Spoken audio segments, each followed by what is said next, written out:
السلام عليكم ورحمة الله وبركاته. الحمد لله نحمده ونستعينه ونستغفره ونعوذ بالله من شرور أنفسنا ومن سيئات أعمالنا.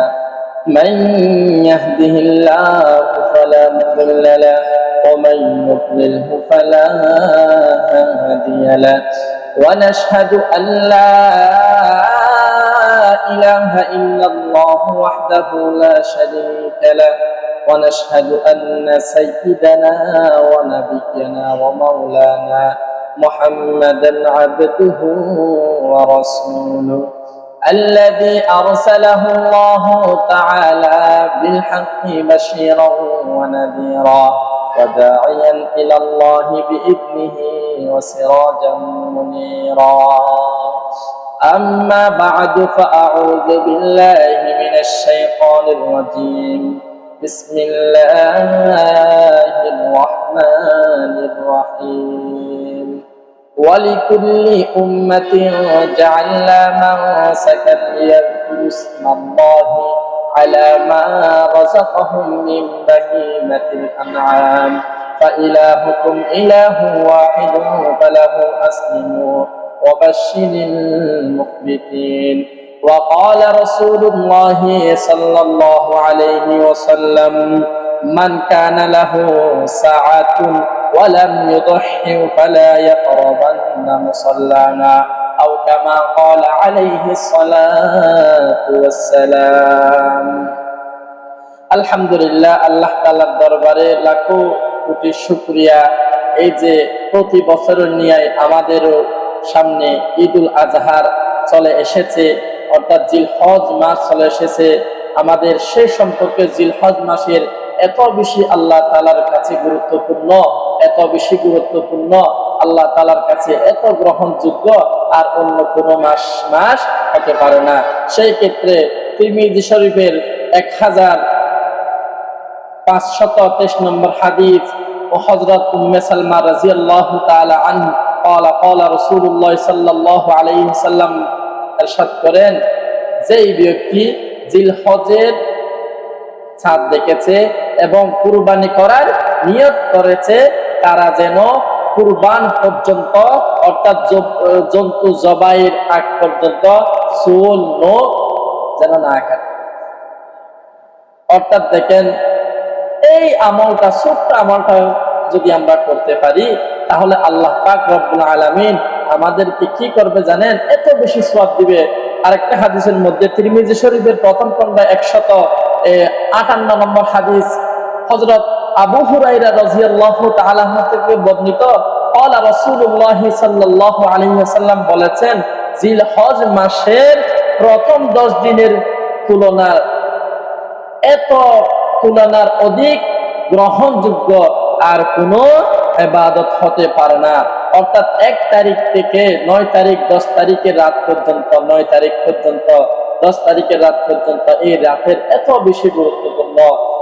এক দিন যদি আমরা রোজা রাখি তাহলে আমাদের 1 বছরের পরিপূর্ণ সওয়াব দান করবে, সুবহানাল্লাহ। আর আমরা যদি রাতে ইবাদত করি লাইলাতুল কদরের সমতুল্য সওয়াব দান করবে, সুবহানাল্লাহ। এত বেশি ফজিলত।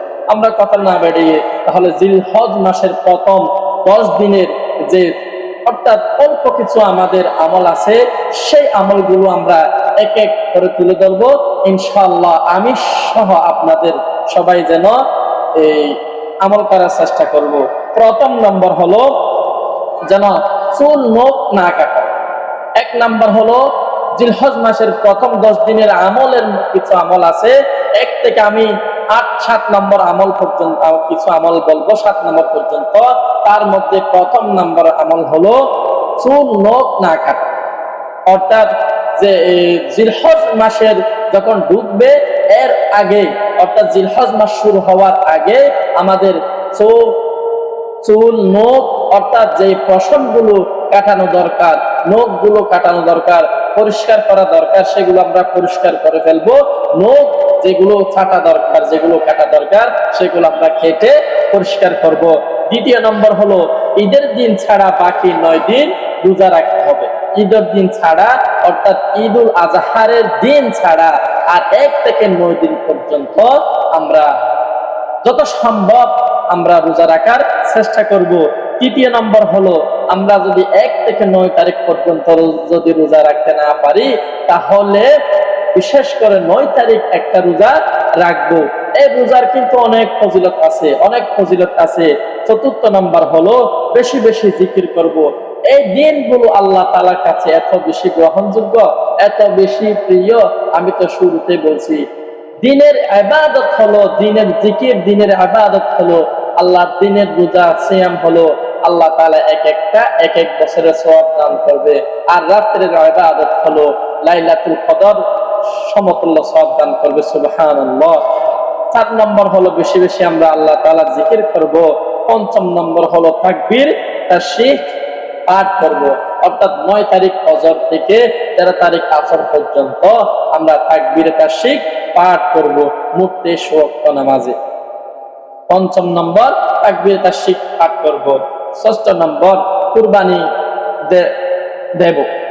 অর্থাৎ আমাদের যাদের সামর্থ্য আছে অবশ্যই আমরা ইনশাআল্লাহ কি করব, কুরবানি দেব। কারণ আল্লাহ তাআলার কাছে রাসূল আকরাম সাল্লাল্লাহু আলাইহি সাল্লাম ইরশাদ করেন, ঈদের দিন, ঈদুল আযহার দিন কুরবানি ছাড়া আল্লাহ তাআলার কাছে এত গ্রহণযোগ্য আমল নাই। ঠিক সেই ক্ষেত্রে আমরা যতদূর পারি, যত সম্ভব আমরা ইখলাসের সহিত আল্লাহ তাআলাকে রাজি খুশি করার জন্য কুরবানি দেব ইনশাআল্লাহ। 7 নম্বর হলো, সামর্থ্যবান হলে আমরা হজ করতে যাব ইনশাআল্লাহ। এই মাসের শ্রেষ্ঠ আমল হলো, আরেকটা শ্রেষ্ঠ আমল হলো হজ করা। অর্থাৎ এই মাসের মধ্যে, জিলহজ মাসের মধ্যে 2টি সর্বশ্রেষ্ঠ আমল হলো, 1 নম্বর হলো কুরবানি দেওয়া, 2য় নম্বর হলো হজ করা। 1 নম্বর হলো হজ করা, 2য় নম্বর হলো কুরবানি দেওয়া। যাদের অর্থাৎ সামর্থ্য আছে, অর্থাৎ বেশি সামর্থ্য আছে, তারা যেন হজ করতে যায়। আর যারা এই সামর্থ্য আছে তারা যেন কুরবানি করে। তো এই যে অল্পটুকু আমল আমরা যদি এটা করতে পারি, তাহলে আমাদের জন্য কি পুরস্কার আছে জানেন? তাহলে আমাদের জন্য পুরস্কার আছে, আল্লাহ তাআলার কাছে অতুলনীয় পুরস্কার আছে, অতুলনীয় পুরস্কার আছে। যেই হযরত ইব্রাহিম আলাইহিস সালামের সুন্নাহ কুরবানি করা দেওয়া, তো হযরত ইব্রাহিম আলাইহিস সালামের সুন্নাহ কি করা, পালন করা। আল্লাহ পাক রব্বুল আলামিন আমাদের সবাইকে এই অল্প সংখ্যক কিছু আমল করার তৌফিক দান করুক। সবাই বলেন আমিন। সালাম।